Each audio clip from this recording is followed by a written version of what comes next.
નમસ્કાર મિત્રો, જય ભવાની ઓફિશિયલ ચેનલમાં આપ લોકોનું હાર્દિક સ્વાગત છે। આજે આપણે વાત કરીશું ગુજરાત સરકાર દ્વારા જે હમણાં ભરતી પડી છે પોલીસ સબ ઇન્સ્પેક્ટર તેમજ કોન્સ્ટેબલની ભરતી વિશે વધુ વાત કરીએ તો ગુજરાત રાજ્ય પોલીસ દળ વર્ગ 3ની પોલીસ સબ ઇન્સ્પેક્ટર કેડરની બિનહથિયારી પોલીસ સબ ઇન્સ્પેક્ટર, હથિયારી પોલીસ સબ ઇન્સ્પેક્ટર તથા જેલર ગ્રુપ 2 તેમજ લોકરક્ષક કેડરની બિનહથિયારી પોલીસ કોન્સ્ટેબલ, હથિયારી પોલીસ કોન્સ્ટેબલ, હથિયારી પોલીસ કોન્સ્ટેબલ SRPF અને જેલ સિપાહીઓની ખાલી જગ્યાઓ સીધી ભરતીથી ભરવા માટે ગુજરાત પોલીસ ભરતી બોર્ડ દ્વારા ફક્ત ઓનલાઈન અરજીઓ મંગાવવામાં આવે છે।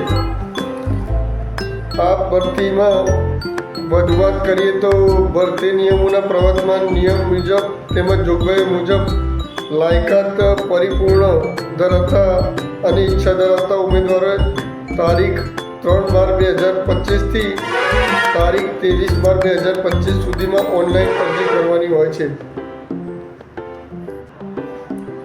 આ ભરતી વિશે વધુ વાત કરીએ તો તેમાં કુલ જગ્યાઓ 13,591 એટલે કે 14,000 જેવી થાય,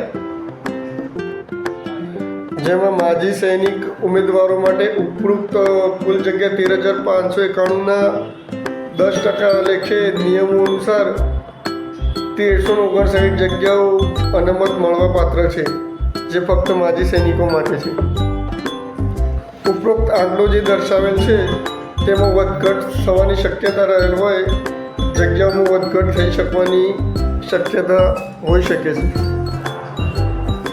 વધુ વિગતે વાત કરીએ તો પોલીસ સબ ઇન્સ્પેક્ટર માટે વયમર્યાદા અને શૈક્ષણિક લાયકાતમાં પોલીસ સબ ઇન્સ્પેક્ટર માટે વયમર્યાદા વધુમાં વધુ 35 વર્ષ છે, એટલે કે 23/12/1900 અથવા ત્યારબાદ જન્મ થયો હોય તે વ્યક્તિ ફોર્મ ભરી શકે છે।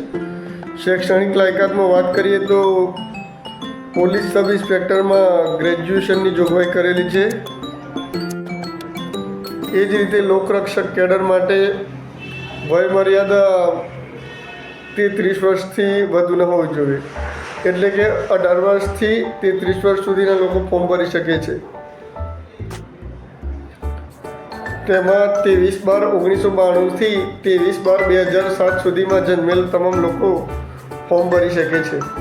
તેમાં શૈક્ષણિક લાયકાતની વાત કરીએ તો ગુજરાત સરકાર દ્વારા તેમાં ધોરણ 12 પાસ કરેલ હોવું જોઈએ। તે સિવાય 12 પાસના સમકક્ષ કોઈ સર્ટી હોય તો પણ તે ચાલી શકે છે। શારીરિક બાબતની વાત કરી લઈએ તો પુરુષ ઉમેદવારો માટે અનુસૂચિત જનજાતિના ઉમેદવારો માટે ઊંચાઈ 162 તેમજ છાતી ફૂલાવ્યા વગરની 79 તેમજ ફૂલાવેલી 84 હોવી જોઈએ। તે સિવાયના તમામ ઉમેદવારો માટે એટલે કે OBC, EWS તેમજ જનરલ માટે તેમની ઊંચાઈ 165, તેમની છાતી ફૂલાવ્યા વગરની 79 તેમજ ફૂલાવેલી છાતી 84 હોવી જોઈએ। તે જ રીતે મહિલાઓની વાત કરીએ તો SC જાતિ માટે ઊંચાઈ 150 સેન્ટીમીટર તેમજ EWS, જનરલ અને SC જાતિની છોકરીઓ માટે ઊંચાઈ 155 સેન્ટીમીટર છે। પરીક્ષા ફીની વાત કરીએ તો જનરલ કેટેગરીના ઉમેદવારો માટે 100 ઉપરાંત બેંક જે ફી ભરીએ તેના જે ચાર્જીસ લાગુ પડતા હોય તે ભરવાના હોય છે। PSIની અરજી માટે તેમાં 100 રૂપિયા ચલણ, લોકરક્ષક એટલે કે કોન્સ્ટેબલ માટે 100 રૂપિયા ચલણ તેમજ બંનેનું ફોર્મ ભરવું હોય તો 200 રૂપિયા ચલણ થાય છે। તે સિવાયની કેટેગરી એટલે કે EWS, SC, ST તેમજ OBC અને SEBCના ઉમેદવારોએ ફી ભરવાની રહેતી નથી।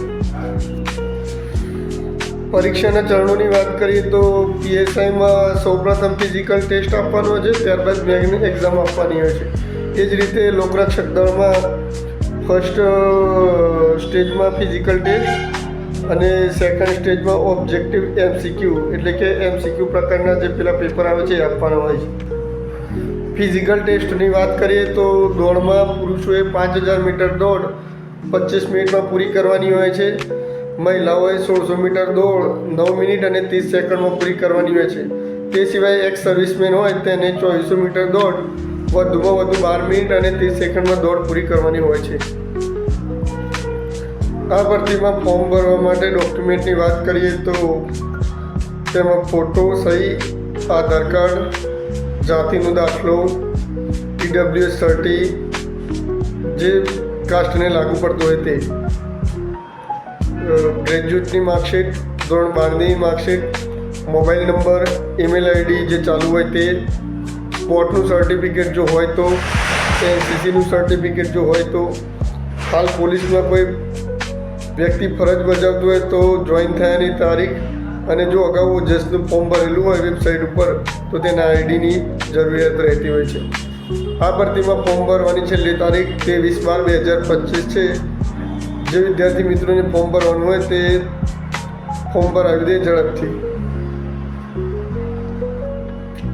આશા રાખું છું મિત્રો કે મેં જે પણ માહિતી આપી તેમાં તમને સમજણ પડી ગઈ છે.